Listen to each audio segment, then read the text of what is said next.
நம்ம என்ன பார்க்க போகிறோம் அப்படின்னா, so units, dimensions and measurements சாப்டரோட லெக்சர் நம்பர் 3 தான் பார்க்க போகிறோம். ஸோ கண்டிப்பான முறையில் இந்த லெக்சர் நம்பர் 3 வெரி வெரி இம்பார்ட்டண்ட்டான ஒரு லெக்சராக இருக்க போகுது. ஏன்னா இந்த பார்ட்டில் இந்த வீடியோவில் பார்க்க போகிற கண்டென்ட் அப்படி. ஓகே, ஸோ இந்த வீடியோவில் நம்ம என்ன பார்க்க போகிறோம் அப்படின்னா, கான்ஸ்டன்ஸ் அப்படின்னா என்ன, அண்ட் அதில் டைமென்ஷனல் இருக்கக்கூடிய கான்ஸ்டன்ட்ஸ்லாம் என்னென்ன, அண்ட் டைமென்ஷன் லெஸ் கான்ஸ்டன்ட்ஸ்லாம் என்னென்னு பார்க்க போகிறோம். அண்ட் டைமென்ஷன் இருக்கக்கூடிய கான்ஸ்டன்ட்ஸில் மொத்தம் 14 இருக்குது. ஸோ நிறைய இருக்குது, பட் நமக்கு ரொம்ப ரொம்ப இம்பார்ட்டன்ட் என்னென்னு கேட்டால் இந்த 14 தான். ஸோ இப்போ இந்த 14 கான்ஸ்டன்ட்ஸ் பற்றி டீட்டெயில்டாக இந்த வீடியோவில் நம்ம பார்க்க போகிறோம். Okay, so first of all நமக்கு கான்ஸ்டன்ட்ஸில் 2 டைப் இருக்குது. ஒன்று வந்து டைமென்ஷன் இருக்கிற கான்ஸ்டன்ட், இன்னொன்று dimension less constant. Okay, so இப்போ டைமென்ஷன் லெஸ் கான்ஸ்டன்ட் அப்படின்னா பியூர் நம்பர்ஸ் எதுக்குமே டைமென்ஷன்ஸ் கிடையாது. அது 1 2 3 4 5 இந்த மாதிரி நெகட்டிவ் இன்ஃபினிட்டிலேருந்து பாசிட்டிவ் இன்ஃபினிட்டி வரைக்கும் வரக்கூடிய எந்த ஒரு பியூர் நம்பருக்குமே டைமென்ஷன்ஸ் கிடையாது. அதே மாதிரி ஆயிலஸ் நம்பர் இன்னு சொல்லுவோம்ல, ஸோ 2.718 இதுக்குமேவும் டைமென்ஷன்ஸ் கிடையாது. அதே மாதிரி பை 3.14 இருக்குல்ல, அதுக்கும் டைமென்ஷன்ஸ் கிடையாது. ஓகே, ஸோ அதர் தென் டைமென்ஷன் இருக்கக்கூடிய கான்ஸ்டன்ட்ஸ் என்ன என்ன அப்படின்னு கேட்டால் மொத்தம் 14 இருக்குது. இதில் universal gravitation constant, blanks constant, spring constant, universal gas constant, Boltzmann, Young's modulus, thermal conductivity, viscosity, permittivity of free space, permeability of free space, resistance, resistivity, capacitance, self and mutual inductance. So இத்தனை constants நம்ம ஒவ்வொன்றா பார்க்க போகிறோம். Okay, so first பார்க்க போகிறது universal gravitation constant. Okay, first of all ஏன் இந்த மாதிரி கான்ஸ்டன்ட்ஸ்க்கெல்லாம் டைமென்ஷன் இருக்குது அப்படின்னா, இந்த கான்ஸ்டன்ட்ஸ் எல்லாமே ப்ரொபோர்ஷனாலிட்டி கான்ஸ்டன்ட்ஸ். இது எல்லாமே நமக்கு வந்து ப்ரொபோர்ஷனாலிட்டி கான்ஸ்டன்ட்ஸ். அதாவது ஒரு லாவில் ப்ரொபோர்ஷனாலிட்டி ரிமூவ் பண்ணுறதுக்காண்டி இந்த கான்ஸ்டன்ட்ஸ்லாம் இன்வால்வ் இருக்குது. ஃபார் எக்ஸாம்பிளுக்கு இந்த யூனிவர்சல் கிராவிடேஷன் கான்ஸ்டன்ட் எடுத்து அப்படின்னா F is directly equal to the product of the masses divided by square of the distance between them. இந்த மாதிரி தான் நமக்கு லா இருக்கும். ஸோ இது என்ன லான்னு கேட்டால் universal law of gravitation. Okay, இப்போ இந்த ப்ரொபோர்ஷனாலிட்டி ரிமூவ் பண்ணுறதுக்கு நம்ம ஒரு கான்ஸ்டன்ட் சேர்ப்போம்ல, அந்த கான்ஸ்டன்ட் தானே நமக்கு ஜி. அப்போ m1 m2 divide by R square இருக்குமா. ஸோ அப்போ அந்த ஜி அப்படின்றது ஒரு ப்ரொபோர்ஷனாலிட்டியை ரிமூவ் பண்ணதுனால வந்த கான்ஸ்டன்ட், அதனால தான் இதுக்கு டைமென்ஷன் இருக்குது. ஸோ அதே மாதிரி நீ யூனிவர்சல் கேஸ் கான்ஸ்டன்ட் எடுத்த அப்படின்னா, ஸோ ஐடியல் கேஸ் ஈக்குவேஷன் படி PV is directly prefer to ஆர்டின்னு இருக்கும். Sorry, PV is directly prefer to டின்னு இருக்கும். ஸோ இந்த ப்ரொபோர்ஷனாலிட்டி ரிமூவ் பண்ணுறதுக்கு நம்ம PV is equals to R அப்படிங்கிற ஒரு கான்ஸ்டன்ட் சேர்ப்போம். So T, this is for 1 mole. அப்போ என் நம்பர் ஆஃப் மோல்ஸ்க்கு பிவி ஈக்குவல் டு என்ஆர்டின்னு சொல்லுவோம். அப்போ இந்த ஆறுமே அந்த யூனிவர்சல் கேஸ் கான்ஸ்டன்ட் ஆரும் நமக்கு ஒரு ப்ரொபோர்ஷனாலிட்டி ரிமூவ் பண்ணதுனால வந்தது. ஸோ அப்போ நீங்கள் பார்க்க போகிற டைமென்ஷனல் கான்ஸ்டன்ட் எல்லாமே ஒரு ப்ரொபோர்ஷனாலிட்டி கான்ஸ்டன்ட் தான். இது ப்ரொபோர்ஷனாலிட்டியை ரிமூவ் பண்ணுறதுனால வந்த கான்ஸ்டன்ட்னால தான் அந்த பேர். அப்போ ப்ரொபோர்ஷனாலிட்டி கான்ஸ்டன்ட்ஸ்க்கு கண்டிப்பாக டைமென்ஷன்ஸ் இருக்கும். ஓகே, நம்ம ஒவ்வொன்றா பார்க்க ஆரம்பிக்கலாம். ஸோ நம்ம ஃபஸ்ட்டு பார்க்க போகிறது universal gravitational constant. So universal gravitational constant G. இதில் நோட்டேஷன் வந்து கேபிட்டல் ஜி. ஓகே, நான் ஃபர்ஸ்ட் ஆஃப் ஆல் எனக்கு இந்த கேபிட்டல் ஜி இன்வால்வ் ஆகிற மாதிரி ஏதாவது ஒரு ஃபார்முலா இருந்தால் போதும். ஏன்னா நம்ம ப்ரீவியஸ் வீடியோலேயே பார்த்துருக்கோம், ஏதாவது ஒரு ஃபிசிக்கல் ப்ராப்பர்ட்டிக்கோ அல்லது கான்ஸ்டன்ட்டுக்கோ டைமென்ஷன் கண்டுபிடிக்கணும் அப்படின்னா அது இருக்கிற மாதிரி ஒரு ஈக்குவேஷன் தேவை. அப்போது ஜி இருக்கிற மாதிரி ஈக்குவேஷன் கேட்டால் அது F is equals to G m1 m2 divided by R ஸ்கொயரா. இங்கே எம் அப்படின்றது மாஸ், ஆர் அப்படின்றது டிஸ்டன்ஸ். ஓகே, அப்போ நமக்கு ஜியோட டைமென்ஷன் தான் வேணும். அப்போ ஜியை மட்டும் ஒன் சைடு வச்சுக்கலாம், இந்த ஆர் ஸ்கொயர் இந்த பக்கம் போகட்டும். அப்போ நமக்கு force into R square divide by m1 M2ன்னு வருமா நமக்கு? ஓகே. இப்போ இந்த ஃபோர்ஸோட யூனிட் என்னன்னு கேட்டா, அது கிலோகிராம். So metre S⁻². இது ஃபோர்ஸோட யூனிட்டு. அதேமாதிரி ஆர் அப்படின்றது நமக்கு ரேடியஸ் டிஸ்டன்ஸ் தானே. ஸோ அப்போ டிஸ்டன்ஸ்க்கு ஒரு மீட்டர் ஸ்கொயர் போடுவோமா? ஓகே, நீங்கள் கேபிட்டலாக போட்டிருக்கேன், பட் ஸ்மாலர் போட்டுக்கலாம். ஸோ அப்போ metre square. So divided by கீழே M1 M2, அதாவது மாசஸ் இருக்குது. அப்போ இந்த M1க்கு ஒரு கேஜி, இந்த M2க்கு ஒரு கேஜி, அப்போ கேஜி பவர் 2ன்னு ஆயிரும் நமக்கு. ஸோ அப்போ கேன்சல் பண்ண வேண்டியது, இந்த கேஜியை ஒரு கேஜியோட கேன்சல் பண்ணிடலாம். அப்போ ரிமைனிங் இருக்கிறது கேஜி இன்வர்ஸ் M⁻+3 S⁻−2. இதுதான் யூனிட் ஆஃப் கிராவிடேஷன் கான்ஸ்டன்ட். அப்போ யூனிட்ல நம்ம டைமென்ஷன் ஈஸியாக மாற்றிடலாமா? அப்போ எனக்கு டைமென்ஷன் ஆஃப் கிராவிடேஷன் கான்ஸ்டன்ட் அப்படின்றது, ஸோ இந்த கேஜி அப்படின்றது மாஸோடது. அப்போ மாஸ்க்கு பதிலா எம் போடுமா? M⁻−1 and எம்ன்றது metre. அப்போ மீட்டருக்கு லென்த்து, அப்போ லென்த்து பவர் 3 அண்ட் எஸ் அப்படின்றது நமக்கு செகண்ட். அப்போ அதை டைம் ஓடுது, அப்போ S⁻−2. ஸோ அப்போ இதுதான் எனக்கு தேவையான dimension of gravitational constant. Okay, so இது நமக்கு தேவையான dimension of gravitational constant. Okay, நம்ம நெக்ஸ்ட்டு பார்க்க போகிறது என்னென்னா செகண்ட் கான்ஸ்டன்ட். அது நமக்கு பிளாங்க்ஸ் கான்ஸ்டன்ட்டா? ஓகே, செகண்டாக பார்க்க போகிறது பிளாங்க்ஸ் கான்ஸ்டன்ட். Blanks constant. இந்த பிளாங்க்ஸ் கான்ஸ்டன்ட்டோட நொட்டேஷன் என்னென்னு கேட்டால் அது ஸ்மால் ஹெச்னு சொல்லுவோம். ஸோ பிளாங்க்ஸ் கான்ஸ்டன்ட் எங்கே ஃபஸ்ட்டு இன்ட்ரடியூஸ் ஆச்சு அப்படின்னா E ஈக்குவல்ஸ் டு ஹெச்மியூ, அது ஐன்ஸ்டீனோட ஃபோட்டோ எலக்ட்ரிக் ஈக்குவேஷன். அப்போ E ஈக்குவல் டு ஹெச்மியூ. இங்கே ஈன்றது எனர்ஜி, மியூன்றது ஃப்ரீக்வன்சி. அப்போ இங்கேருந்து ஹெச் மட்டும் வேணும்னா அது எனர்ஜி பை ஃப்ரீக்வன்சிலருமா? ஓகே, எனர்ஜியோட யூனிட் கேட்டால் அது கிலோகிராம் M² S⁻−2. ஓகே, இந்த எனர்ஜியோட யூனிட் எப்படி வந்துச்சுன்னு தெரிஞ்சுக்கணுன்னா ஃபஸ்ட்டு லெக்சர் நம்பர் 1 பாருங்கள். அதே மாதிரி கீழே இருக்கிறது ஃப்ரீக்வன்சி. ஸோ ஃப்ரீக்வன்சி அப்படின்றது 1/time இல்லைடா. அப்போ செகண்ட் இன்வர்ஸ் நமக்கு. ஸோ கேன்சல் பண்ணுறது ஒரு S⁻−1 இங்கிற S⁻−1ஓட கேன்சல் ஆகிட்டு ரிமைனிங் இருக்கிறது கேஜி மீட்டர் ஸ்கொயர் S⁻−1 அப்படின்னு இருக்கும்.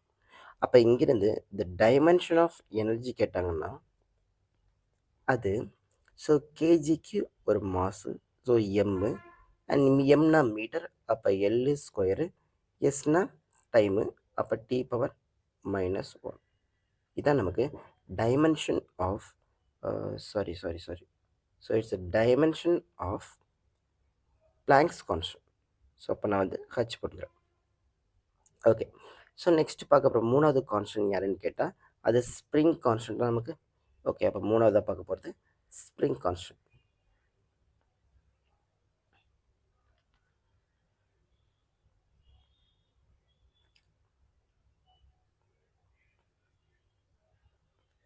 ஸோ இதுக்கு நான் யூஸ் பண்ண போகிற நோட்டேஷன் வந்து கே. ஓகே, ஸோ இப்போ எனக்கு ஸ்ப்ரிங் கான்ஸ்டன்ட் எங்கே இன்வால்வ் இருக்குன்னா ஹூக்ஸ்லால. அப்போ according to Hooke's law F is equals to K X. அப்போ எஃப் இஸ் ஓகே, ஸோ அப்போ எஃப் ஈக்குவல் டு கேஎக்ஸ் அப்படின்னா நம்ம கே ஈக்குவல் டு F/Xன்னு எழுதுவோமா? இப்போ K is equals to force by distance. So ஃபோர்ஸ்க்கு ஒரு கிலோகிராம், மீட்டர் S⁻−2க்கு கீழே எக்ஸுக்கு ஒரு மீட்டர். ஸோ இப்போ மீட்டர் கேன்சல் ஆகிட்டு K G second power -2.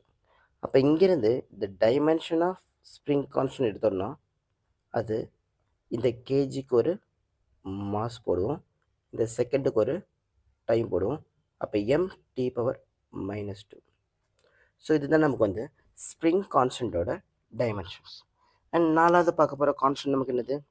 Universal gas constant. Okay, அப்போ நெக்ஸ்ட் பார்க்க போகிறது யூனிவர்சல் கேஸ் கான்ஸ்டன்ட்.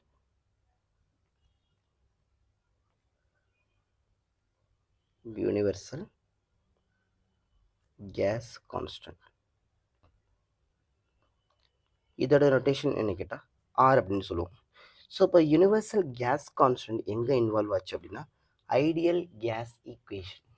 அதாவது pressure into volume is equals to number of moles into R T. இந்த இதில் டீன்றது டெம்பரேச்சர். அப்போ இங்கேருந்து எனக்கு தேவையானது R தானே. அப்போ R is equals to pressure into volume divided by number of moles into temperature. So number of moles அப்படின்றது amount of substance தான். அப்போ அதுக்கு யூனிட் இருக்குது, அது நமக்கு மோல்னு சொல்லுவோம். ஸோ மேலே ப்ரெஷர் இருக்குது ஃபஸ்ட்டு. அப்போ ப்ரெஷரோட யூனிட் எழுதிடலாம். ஸோ ப்ரெஷர் அப்படின்றது ஃபோர்ஸ் பை ஏரியாவா. அப்போ ஃபோர்ஸ் அப்படின்றது கிலோகிராம் m(s)(-2) டிவைட் பை ஏரியாவுக்கு ஒரு மீட்டர் ஸ்கொயரு. மீட்டர் கேன்சல் ஆயிடுச்சு அப்படின்னா kg m(1)(s)(-2). ஓகே, அப்போ இது ப்ரெஷருக்கு வேலை போட்டுக்கலாம். ஸோ அப்போ ப்ரெஷருக்கு kg m(1)(s)(-2) போட்டாச்சு. ஸோ நெக்ஸ்ட்டு பார்க்க போகிறது வால்யூம். ஸோ வால்யூம் அப்படின்னா மீட்டர் கியூபா. ஸோ அப்போ மீட்டர் கியூப் இருக்கட்டும். ஸோ கீழே நம்பர் ஆஃப் மோல்ஸ் இருக்குது. எனக்கு நம்பர் ஆஃப் மோல்ஸ் அப்படின்றது நம்பர் ஆஃப் மோல்ஸோட யூனிட் வந்து மோல். அப்போ கீழே வந்து மோல் போட்டுப்போம். ஸோ அடுத்து டெம்பரேச்சர். So டெம்பரேச்சருக்கு kelvin. அப்போ இது எல்லாத்தையும் கம்பைன் பண்ணி எழுதோம் அப்படின்னா ஸோ எதை கேன்சல் பண்ணுற மாதிரி எதை இருந்தால் பண்ணிடலாம். பட் இங்கே கேன்சல் பண்ணுறதுக்கு எதுவுமே இல்லை. அப்போ கேஜி அப்படியே வரும். இந்த m⁻⁻1 இங்கே m⁻2 3யோட சேர்ந்து m⁻2 ஆயிரும். ஓகே, ஸோ செகண்ட் பவர் -2 அப்படியே இருக்கும். கீழே இருக்க மோல் மேலே போயிட்டு மோல் இன்வர்ஸாக மாறும். அதே மாதிரி கே மேலே போயிட்டு கே இன்வர்ஸாக மாறும். ஸோ இதுதான் unit of universal gas constant. அப்போ இங்கிருந்து இந்த டைமென்ஷன் ஆஃப் ஆர் கேட்டாங்கன்னா யூனிட்டை ஃபுல்லாக டைமென்ஷனாக மாற்றினா போதும். ஸோ கேஜி அப்படின்றதுக்கு மாசு, ஸோ எம்மு. மீட்டர் அப்படின்றதுக்கு எல்லு, ஸோ L². செகண்ட் அப்படின்றதுக்கு டைமு, அப்போ T⁻⁻2. அண்ட் மோலுக்கு வந்து அப்படி எழுதுறப்போதும் மோல் இன்வர்ஸ். டெம்பரேச்சருக்கு டீட்டா இன்வர்ஸ் நான் போடுறேன். ஸோ கே இன்வர்ஸ் போட்டாலும் தப்பு இல்லை. ஸோ ஒவ்வொரு புக்கில் கே இன்வர்ஸ் இருக்கும், ஒவ்வொரு புக்கில் டீட்டா இருக்கும். ஸோ எது போட்டாலும் ஓகே தான். ஓகே, இது 4வது கான்ஸ்டன்ட்டு. ஸோ நெக்ஸ்ட்டு 5வது கான்ஸ்டன்ட் வந்து நமக்கு போல்ஸ்மேன் கான்ஸ்டன்ட். 5வது பார்க்க போகிறது போல்ஸ்மேன் கான்ஸ்டன்ட்.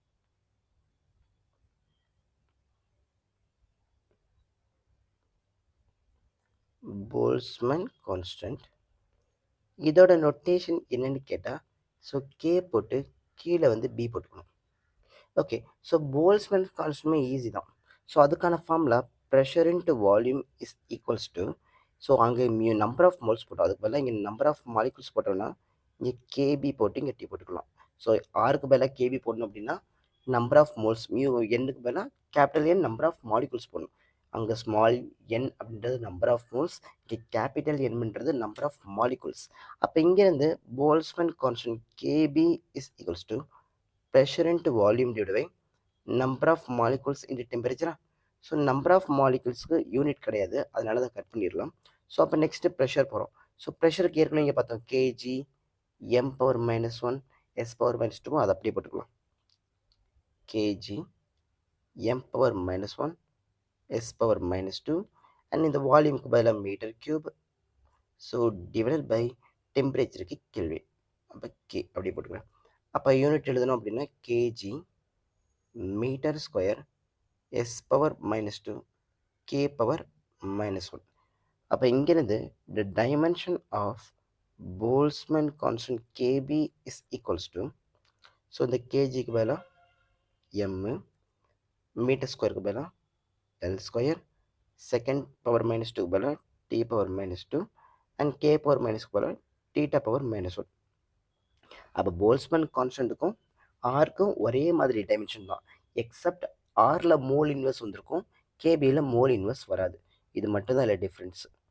ஓகே, அடுத்து பார்க்க போகிறது யங்ஸ் மாடுலஸ். 6வதாக பார்க்க போகிற டைமென்ஷன் யாருக்குன்னு கேட்டால் Young's modulus. So Young's modulus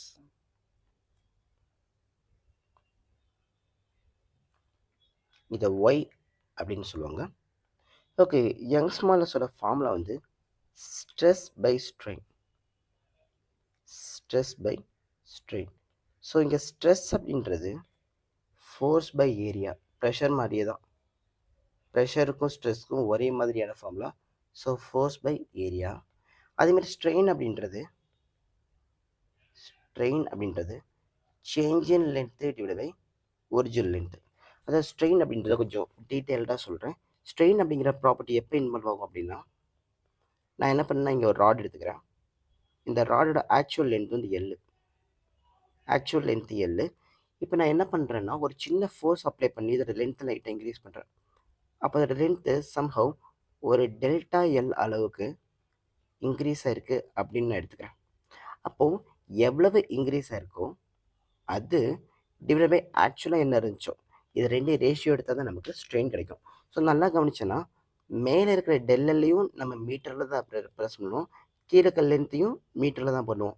அப்போ அது ரெண்டு கேன்சல் ஆகிட்டு ஸ்ட்ரெயின் அப்படின்றது நமக்கு யூனிட்லெஸ் குவான்டிட்டிமா. அப்போ கண்டிப்பாக நமக்கு ஸ்ட்ரெயின் அப்படின்றது ஒரு யூனிட்லெஸ் குவான்டிட்டி. Okay done. இப்போ ஸ்ட்ரெஸ்ன்றது ஃபோர்ஸ் பை ஏரியா தானே, அது ஏற்கனவே நம்ம கண்டுபிடிச்சி வச்சுருக்கோமே. இந்த இருக்குது கேஜி m⁻−1 s⁻−2, அது அப்படி இங்கே போட்டுக்கிறேன். ஸோ அப்போ கேஜி m⁻−1 s⁻−2. அப்போ இது கீழே இது யூனிட்லெஸ் அப்படின்னா மொத்தமாகவே யங்ஸ் மாடுலஸ் ஃபார்முலா எனக்கு கேஜி m⁻−1 அண்ட் s⁻−2 ஆயிருமா. Okay done. இதான் நமக்கு தேவையான ஃபார்முலா யூனிட். அப்போ இங்கிருந்து யங் ஸ்மாலஸ்ட் கேட்டாலும் ஓகே, அல்லது ஸ்ட்ரெஸ்ஸோட டைமென்ஷன் கேட்டாலும் ஓகே, அல்லது ப்ரெஷரோட டைமென்ஷன் கேட்டாலும் ஓகே, எல்லாமே ஒன்று தான். அது நமக்கு ml இன்வர்ஸ் T⁻−2. ஸோ இதுதான் யங்ஸ் மாடுலஸோட டைமென்ஷன். நெக்ஸ்ட்டு 7ஆவதாக பார்க்க போகிற குவான்டிட்டி எதுன்னு கேட்டால், okay so thermal conductivity. So இதை தான் 7th குவான்டிட்டியாக பார்க்க போகிறோம், 7th கான்ஸ்டண்ட்டாக பார்க்க போகிறோம். So that is thermal conductivity.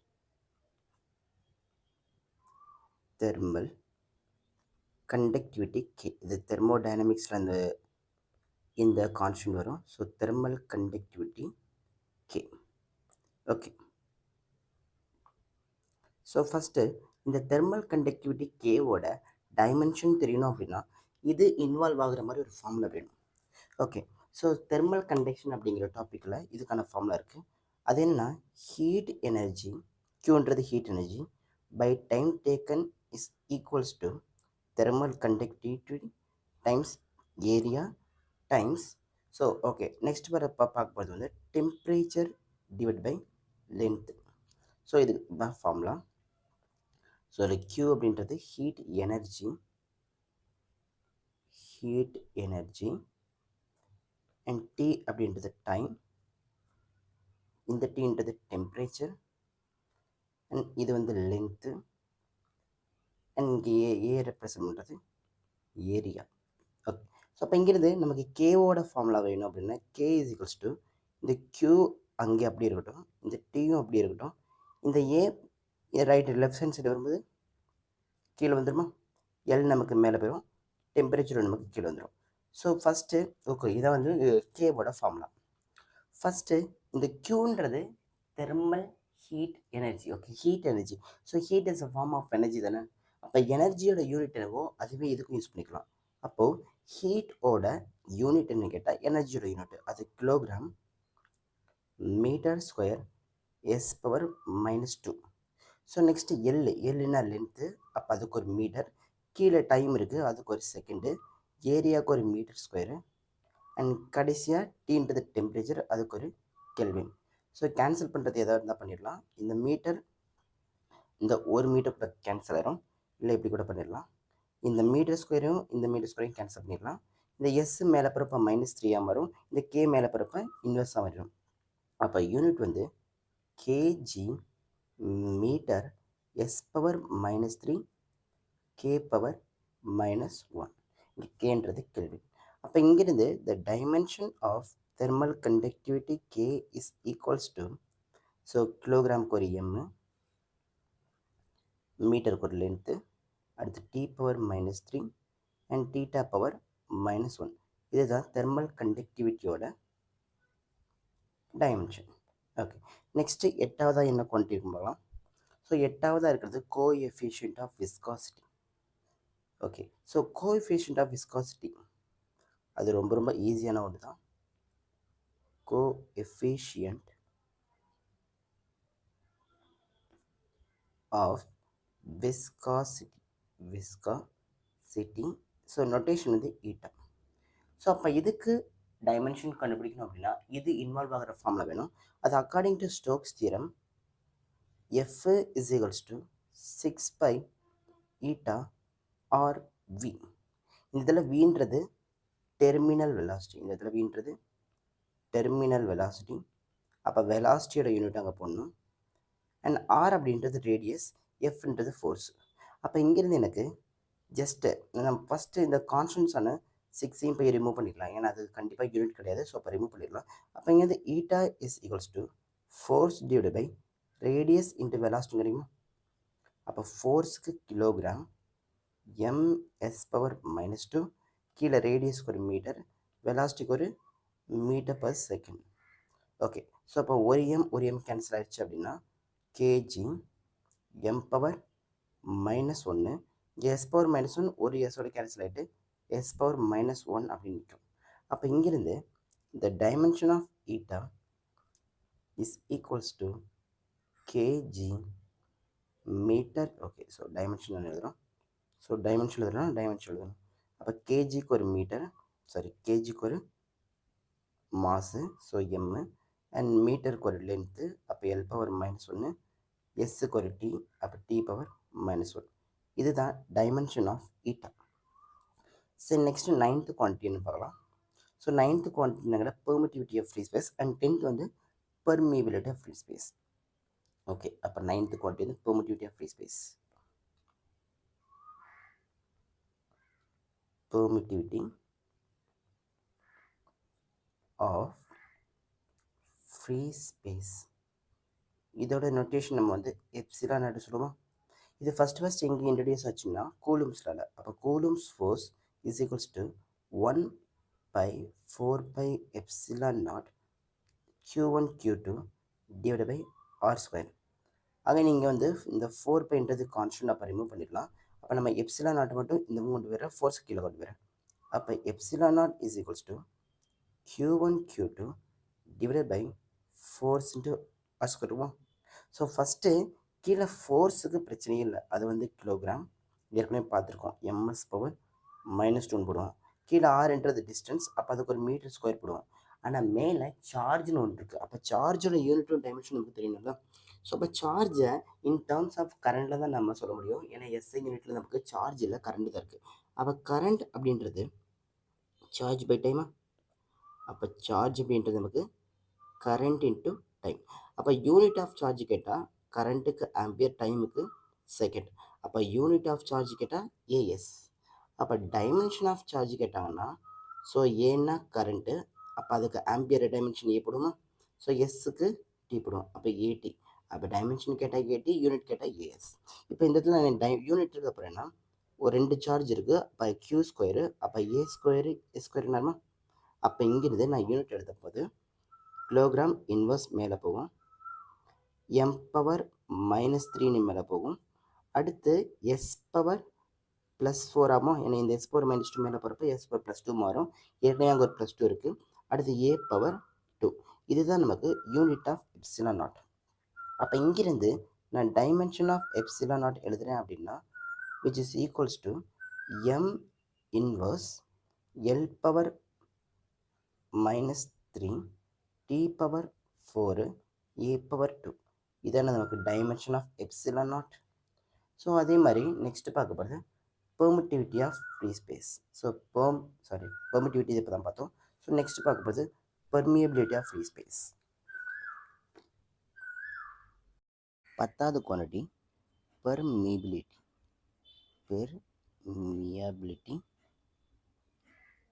of free space. So இதோட நோட்டேஷன் நமக்கு வந்து மியூ நாட். ஓகே, இதை கண்டுபிடிக்கிறதுக்கு ஈஸியான ஃபார்முலாஸ்லாம் இருக்குது. பட் இருந்தாலும் நான் ஒரு ஃபார்முலா சூஸ் பண்ணுறேன். ஏன்னா ரொம்ப இம்பார்ட்டன்ட்னால அதை நான் சூஸ் பண்ண போகிறேன். ஸோ அது என்ன ஃபார்முலா அப்படின்னா, இப்போ நமக்கு the permittivity of free space mu நாட்டோட வேல்யூ இருக்குல்ல,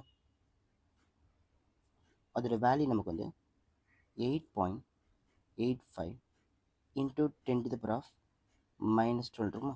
சாரி, இது மியூ நாட் இல்லை, இது எப்சிலான் நாட்டோட வேல்யூ. ஸோ அழிச்சிடுறேன். இது நமக்கு வந்து எப்சிலான் நாட்டோட வேல்யூ. அதே மாதிரி மியூ நாட்டோட வேல்யூ எடுத்திங்கன்னா அது நமக்கு எவ்வளோ கிடைக்கும் கேட்டால் 4π இன்ட்டு 10⁻⁻7 கிடைக்கும். ஸோ நான் என்ன பண்ண போகிறேன்னா இந்த மியூ நாட்டையும் எப்சிலான் நாட்டோட வேல்யூ மல்டிப்ளை பண்ண போகிறேன். ஸோ மல்டிப்ளை பண்ணுறப்ப எனக்கு என்ன ஆன்சர் கிடைக்கும்னா அது 9 இன்ட்டு 10⁻16 அப்படின்னு நமக்கு வேல்யூ கிடைக்கும். அப்போ 9 இன்ட்டு 10⁻16 நான் 1 divide by 3 into 10⁸ the whole square எழுதிக்கிறோமா?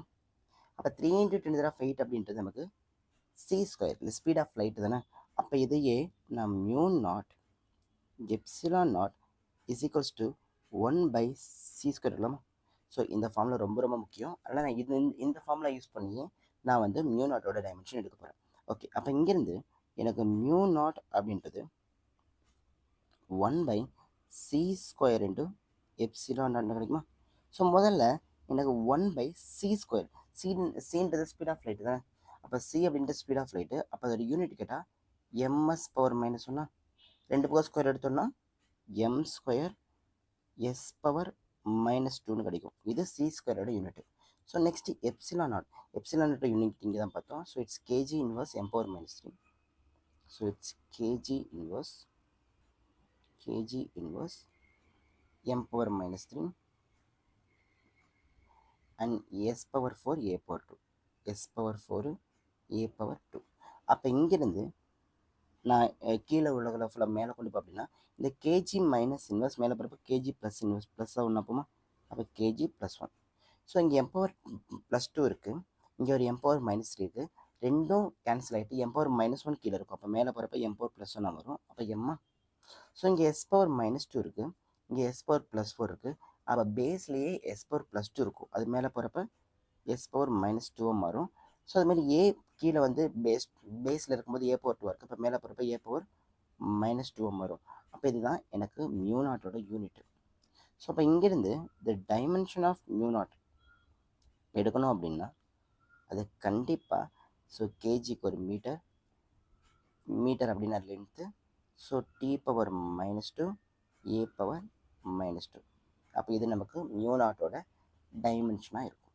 Okay, so next அடுத்ததாக பார்க்க போகிற குவான்டிட்டி என்னன்னு கேட்டால் it's resistance and resistivity. Okay, so இப்போ முதல்ல ரெசிஸ்டன்ஸ் பார்த்துடலாம். ஸோ நான் அது வந்து 10வது குவான்டிட்டியா? ஓகே, அது 11. ஸோ அப்போ ரெசிஸ்டன்ஸ் பார்க்க போகிறோம், ரெசிஸ்டிவிட்டி பார்க்க போகிறோம், அப்புறம் கெப்பாசிட்டன்ஸ் அண்ட் ஃபைனலாக இண்டக்டன்ஸ். ஓகே, அப்போ ரெசிஸ்டன்ஸ் நமக்கு 11th குவான்டிட்டி. Resistance R.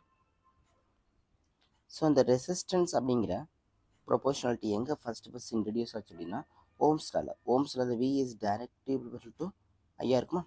அப்போ ப்ரொபோர்ஷனாலிட்டி ரிமூவ் பண்ணோம் அப்படின்னா வி ஈக்குவல் டு IRன்னு கிடைக்கும். அப்போ எனக்கு இங்கேருந்து ஆர் அப்படின்றது V/I. இந்த இடத்துல V அப்படின்றது நமக்கு பொட்டென்ஷியல் டிஃப்ரென்ஸ் சொல்லுவோமா? ஸோ கீழே ஐக்கு பிரச்சனை இல்லை, அதோட யூனிட் வந்து ஆம்பியராக தான் இருக்கும். பட் மேலே விங்கிறது பொட்டென்ஷியல், வி அப்படின்றது பொட்டென்ஷியல் அல்லது பொட்டென்ஷியல் டிஃப்ரென்ஸு அல்லது இஎம்எஃப் இந்த மாதிரி எது கேட்டாலுமே ஒரே டைமென்ஷன் தான். அது எப்படி ஞாபகம் வச்சுக்கிறேன் அப்படின்னா பொட்டென்ஷியலுக்கு ஈஸியான ஃபார்முலா இருக்குது. That is work done by unit charge. ஏன்னா பொட்டென்ஷியலோட டெஃபினேஷனே தானே work done to bring a unit charge from infinity to any reference point to any point. அதனால் அப்போ ஒர்க் டன் அப்படின்றது எனர்ஜிக்கு யூனிட், எனர்ஜிக்கு மேட்சிங் ஈக்குவல் சொல்லியிருக்கோம். அப்போ kg metre square s power -2 கீழே ஒரு சார்ஜுக்கு ஆம்பியர் செகண்டாக நமக்கு. அப்போ பொட்டென்ஷியலோட யூனிட் என்னன்னு கேட்டால் it's kg metre square S power -3 A power -1. இதான் பொட்டென்ஷியலோட யூனிட்டு.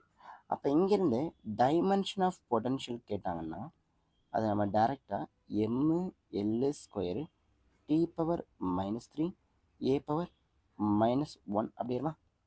ஓகே, அப்போ இங்கே நான் டைரெக்டாக வந்து பொட்டென்ஷியலோட ஃபஸ்ட் யூனிட் எழுதுகிறேன். ஸோ இப்போ KG m² S power -3 A power -1. அப்போ இந்த கீழே ஏ மேலே பிறப்போம் அகைன் -1 போகும். இப்போ இங்கே இருக்க ஏ பவர் -1 -2 மாறுமா? அப்போ kg metre square S power -3 A power -2. So அப்போ இங்கேருந்து ரெசிஸ்டன்ஸோட டைமென்ஷன் கேட்டாங்கன்னா it's mL² T power -3 A power -2 அப்படின்னு நமக்கு கிடைக்கும். ஓகே. ஸோ நெக்ஸ்ட்டு 12வது 12th கான்ஸ்டன்ட் எதுன்னு கேட்டால் இட்ஸ் ரெசிஸ்டிவிட்டி. ஸோ 12 பார்க்கும்போது ரெசிஸ்டிவிட்டி அதோட நொட்டேஷன் என்னன்னு கேட்டால் நான் அதை ரோ அப்படின்னு சொல்லுமா. ஓகே. ரெசிஸ்டிவிட்டி எங்கெங்கே ப்ரொபோஷனாலிட்டி எந்த ப்ரொபோஷனாலிட்டி அப்படின்னா ஒரு கண்டக்டரோட ரெசிஸ்டன்ஸ் அப்படின்றது directly proportional to length, inversely proportional to A தானே. அப்போ R is equals to rho L by ஏன்னு எழுதிக்கலாம். அப்போ ரோன்றது இங்கே ப்ரொபோஷனாலிட்டி கான்ஸ்டன்ட். அப்போ இங்கிருந்து ரோ அப்படின்றது resistance into area divide by length இல்லையா. ஸோ ரெசிஸ்டன்ஸ்க்கு இப்போ தான் நம்ம என்ன பார்த்தோம், டைமென்ஷன் பார்த்தோம். நான் டைரெக்டாக டைமென்ஷன் எழுதுகிறேன். அப்போ அது M L square T power -3 A power -1. அதே மாதிரி ஏரியாவுக்கு ஒரு லென்த்து ஸ்கொயரு. அப்போ லென்த்து ஸ்கொயரு கீழே ஒரு லென்த்து. ஸோ அப்போ கீழே இருக்கிற அந்த ஒரு லென்த்தை இன்னொரு லென்த்தோட கேன்சல் பண்ணிட்டேன் அப்படின்னா நான் டைரெக்டாகவே ரெசிஸ்டிவிட்டியோட டைமென்ஷன் கண்டுச்சிட்டேன். So it's L power 3 T power -3 A power -1. இதுதான் எனக்கு ரெசிஸ்டிவிட்டியோட டைமென்ஷன். ஸோ அடுத்து 13 தான் என்ன பார்க்க போகிறோம் அப்படின்னா கெப்பாசிட்டன்ஸ். ஓகே. ஸோ 13 பார்க்க போகிறது கெப்பாசிட்டன்ஸ். என்னென்னு பார்க்கலாம். கெப்பாசிட்டன்ஸ். ஸோ கெப்பாசிட்டன்ஸ் அப்படின்றத நான் நோட்டேஷன் பண்ணுறதுக்கு சி யூஸ் பண்ண போகிறேன். Capacitance C. ஸோ கெப்பாசிட்டன்ஸ் சியோட ஃபார்முலா நமக்கு என்னது. ஸோ நம்ம Q ஈக்குவல்ஸ் டு சிவின்னு என்ன சொல்லுவோம், Q ஈக்குவல் டு சிவி. அப்போ C is equals to Q by V. Qன்றது சார்ஜா. அப்போ சார்ஜோட டைரெக்டாக டைமென்ஷன் போட்டோம்னா இட்ஸ் 80, அதை ஆம்பியர் செகண்ட் சொல்லுவோம். அதனால் 80. அதே மாதிரி வின்றது அகைன் நீங்கள் மகிழ்ந்த பொட்டன்ஷியல் தான். அது ஏற்கனவே நம்ம பொட்டன்ஷியல் முடிச்சிருக்கோமே. It's ml square T power -3. So it's ml square T power -3 A power -1 தானே. ஸோ இப்போ ml square T power +2 sorry ml square T power -3 A power -1. Okay, கரெக்டாக தான் இருக்குது. அப்போ இங்கேருந்து கேன்சல் பண்ணுற மாதிரி ஏதாவது இருந்தால் பண்ணிக்கலாம். பட் கீழே மேலே 80 இருக்குது, கீழே வந்து 80 இல்லை. அப்போ நம்ம வந்து டேரெக்டாக போட போகிறோம். அப்போ M inverse. So L square மேலே போகிறப்ப எல் பவர் -2 வரும். டி பவர் -3 மேலே போகிறப்ப +3 வரும். அங்கே ஏற்கனவே ஒரு டி இருக்குது. அப்போ டி பவர் 4 வரும். இருக்கு ஏ பவர் -1 மேலே போகிறப்ப ஏ பவர் +1 வரும். அப்போ ஏ பவர் 2. ஸோ அப்போ இதுதான் dimension of the capacitance. So ஃபைனலாக பார்க்க போகிறது 14 செல்ஃப் அல்லது மியூச்சுவல் இண்டக்டன்ஸ். இதோட நோட்டேஷன் வந்து கேபிட்டல் எல் போட போகிறேன். ஸோ இதுக்கு ஈஸியான ஒரு ஃபார்முலா என்ன கேட்டால் W equal to ½ into LI square, அல்லது இங்கே யூ போட்டுக்கிட்டால் ஓகே தான். அதாவது ஒரு இண்டக்டரில் ஸ்டோர் ஆகக்கூடிய எனர்ஜி ஃபார்முலா வந்து W equal to LI square, அல்லது இதுக்கு யூ போட்டுக்கிட்டாலும் ஓகே தான், அல்லது இ போட்டுக்கிட்டாலும் ஓகே தான். ஈனா எனர்ஜி என்ன போட்டாலும் ஓகே தான். அப்போ இங்கேருந்து 2 நம்ம கட்டாயமா ஏன்னா 2ன்றது கான்ஸ்டன்ட். ஸோ டைமென்ஷன் வைஸ் அது கேன்சல் ஆகிடும். அப்போ இங்கேருந்து எனக்கு எல் அப்படின்றது எனர்ஜி டிவைட் பை கரண்ட் ஸ்கொயரா. ஸோ அப்போ எனர்ஜிக்கு ஒரு ml square T power -2 ml square T power -2 கீழே ஒரு கரண்ட்டு ஆம்பியர் தானே. அப்போ ஆம்பியர் ஸ்கொயராக நமக்கு. அப்போ எனக்கு இண்டக்டன்ஸோட டைமென்ஷன் என்ன அப்படின்னு கேட்டால் that is ml square T power -2 A power -2. So இதுதான் முக்கியமான 14 டைமென்ஷனல் கான்ஸ்டன்ட்ஸ். தேங்க்யூ.